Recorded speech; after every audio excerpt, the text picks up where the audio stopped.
Yosuga no Sora. Better to review this one sooner rather than later. An anime that emphasizes on character development, drama and interest. Needless to say, this title was high on my priority list. And although it long since passed its prime, Yosuga no Sora still proves to be rather popular in the community. Despite being released in late 2010, the anime holds up pretty well to today's standards. It definitely is a title that I didn't wanna miss. So here I go with my review. First of all, let's get the basics out. The anime is obviously based on some erotic dating sim, and it shows in the story structure and the way characters interact with each other. Instead of having a linear narrative, with the main character trying to please 4 girls simultaneously, Yosuga no Sora presents a rather episodic experience. Each girl in the harem gets her designated episodes in which she is the main love interest, as if we would have a reset button to start the story again from a saving point, but this time choosing another female to romance, and see how the overall story and environment changes. This allows for detailed experiences and rich alternative resolutions to character arcs and events. It is beneficial to have the protagonist solely focus on one chick at a time. This allows for more complex and thematic story threads that are somewhat intertwined with each other. Despite being their own entities, the show managed to give an impression of continuity throughout the 12 episodes. It is more than just swapping between girls. There actually is a main narrative that constantly progresses with each added installment. It can be witnessed in the way the protagonist interacts with his sister. At first she is merely suspicious to his behavior, to later on be jealous and even violent to his infidelity. Sora is the name of the main character's sister, and she is more or less an anchor for the story, as it all in the end revolves around her persona, as if she is the true destination Haru has to reach on his estrogen journey. But I'm getting ahead of myself. Let me give you the status quo as the anime starts. Yosuga no Sora begins with the siblings Haruka and Sora on a train traveling to their new home in a remote location. Grief and misfortune has struck them. As of this moment, they'll have to survive on their own, given the fact that their parents just recently passed away. Sora has a petite body and frail physical condition, which makes her sensitive to illness and overall harsh conditions. On the other hand, Haru is in perfect health and virility, which he will desperately need, as every single girl he just so happens to meet wants to procreate with him. Can't say I blame them though. I mean, look at this guy.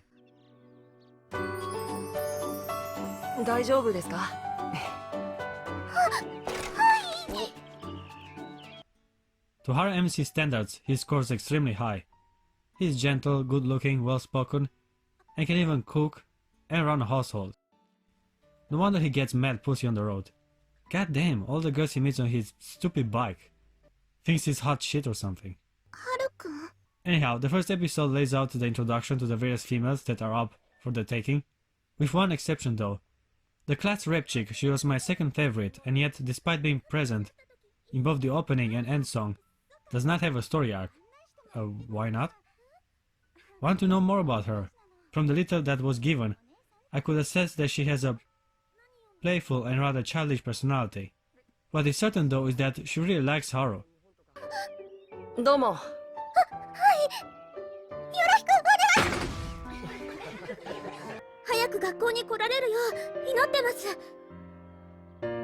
Arigatou.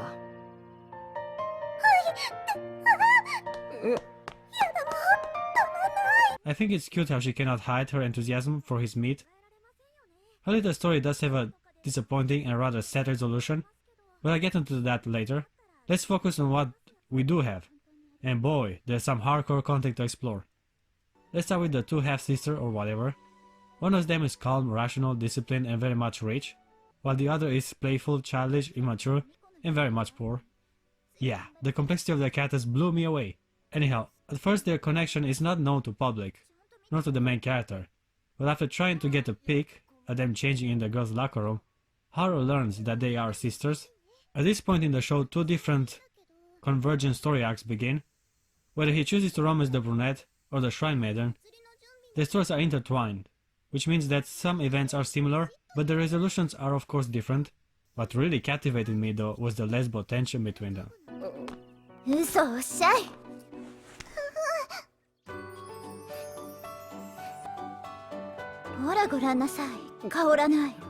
Now let me address the resolution or the literal climax of their character development. The protagonist gets to kiss or lift a skirt and shove his face into some panties, and that's mostly it, but not in Yosuga no Sora. Oh no. Here we actually have explicit intercourse. He basically has unprotected sex with all the chicks he talks with for like 10 minutes, including his sister. You see now, you might understand why this anime is popular. Now the sex scenes are rather short and somewhat poorly done. It's kinda like something they had to go over with to complete the experience, except for Sora. There's plenty of emotional connection when she is getting drilled. She's the main course after all, and the true ending of the story lies with her character. But I'm getting a little ahead of myself. Now to be honest, the first 6 episodes are hard to follow, and the story arcs of the supposed sister kinda tend to drag with pretentious emotional moments. They are just over the top dramatic. It's like they are trying too hard to make us care for the girls and their shitty little misunderstandings.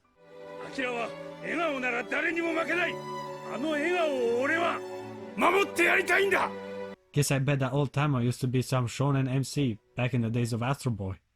Otherwise, Yosuga no Sora tries to tackle real life problems in a mature and serious way. Often his story arcs have beautiful and thematic resolutions, making it like poetry. Listening to her song means him paying attention to her emotional struggle, and the fact that he really did care about her feelings, and yeah, whatever. Trying too hard is worse than not trying at all, something I've learned from the end sketches of each episode featuring the maid as the love interest. This was a clever way to give supportive characters some screen time, and the anime managed to give her enough opportunities for a separate story on its own. It's more comedic, light and rather direct approach. A lot of fun to watch, to a love affair, and it worked pretty well. It was a lot of fun to watch the maid progress with her crush, and in the end getting what she wanted from Haru. Sadly, can't play any clips of that because she's extremely loud and indecent. Talking about being shameless, let me introduce you to the suspiciously voluptuous childhood friend with benefits. Now, Yorihime. This is the part where the anime makes an ingenious turn. Instead of having every girl he encounters be new heroines for romance, now actually assume direct control of Haru a few years back.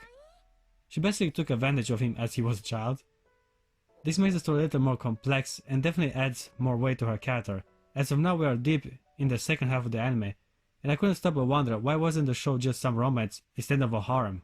They obviously couldn't get all the girls their proper screen time, and yet Nao and Sora both have 3 episodes dedicated to them. It seems it's all better with a love triangle, which is the easy and cheap way to do a romance. If it works, don't fix, and the second half of Yosuga no Sora is truly better structured and more coherent than it started. Around this time we get more and more moments in which Sora expresses interest in her brother, and again Haru has a decision to make, either interest or childhood friend, and at first we witness the latter. It's kinda fun to see the jealousy Sora fosters as she's hopeless in her situation, able to get her brother back from the clutches of another more developed woman. 何して。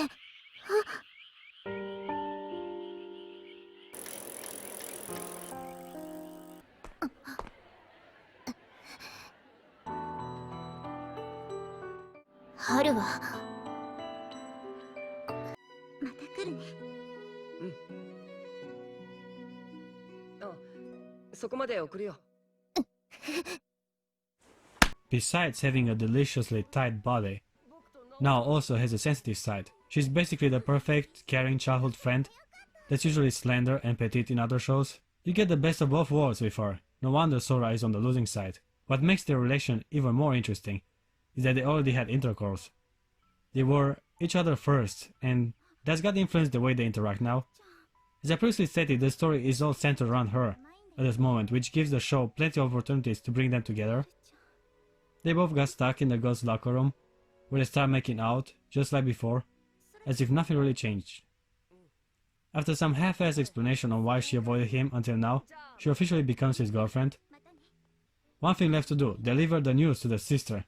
This is gonna be good. I mean, she's a spoiled little princess. What could go wrong in telling her that she's not getting what she wants? Yeah. I like the most the way she learns of their little entanglement. You see, Nao comes over for dinner, and just before preparing the meal, they decide to have sex right on the floor. And again, with no protection whatsoever. No wonder village women used to have like 10 children. I'm definitely not playing the clips. But you get the gist of it. This definitely complicates Nao's story arc, but I guess it's all well and when it ends well. Time for the beach episode in classic harem fashion, and even a trip to some generic festival for its romance counterpart. This anime has it all. I mean, look at those boobs.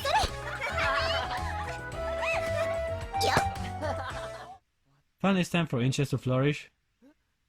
As the last 3 episodes are dedicated to Sora, we start getting more and more daring with the brother and sister tension. I mean, it's all been teased and implied so far in the show, but now we are getting very clear signals that she wants her brother. Again, you have to watch the show for the juicy parts. Long story short, Haru finds Sora masturbating, screaming his name, and after that it's all clear.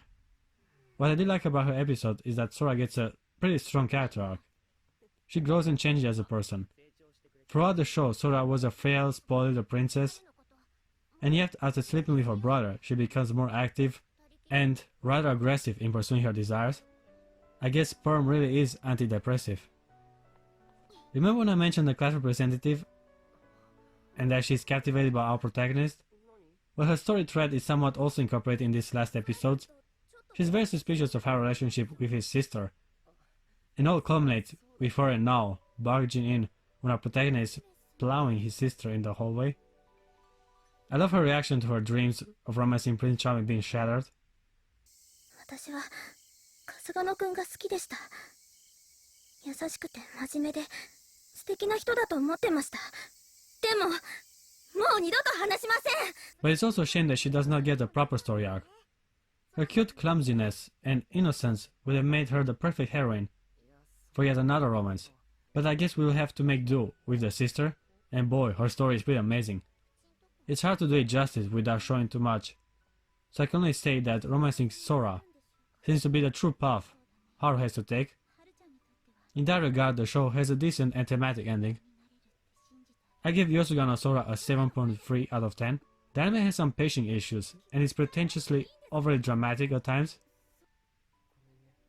and can even be confusing in certain parts, but again, characters are well developed and the romance is done pretty well for the harem genre. I do recommend the show, but you have to be open-minded to be able to enjoy the experience. 儚げな女の子になっててすごくドキドキした。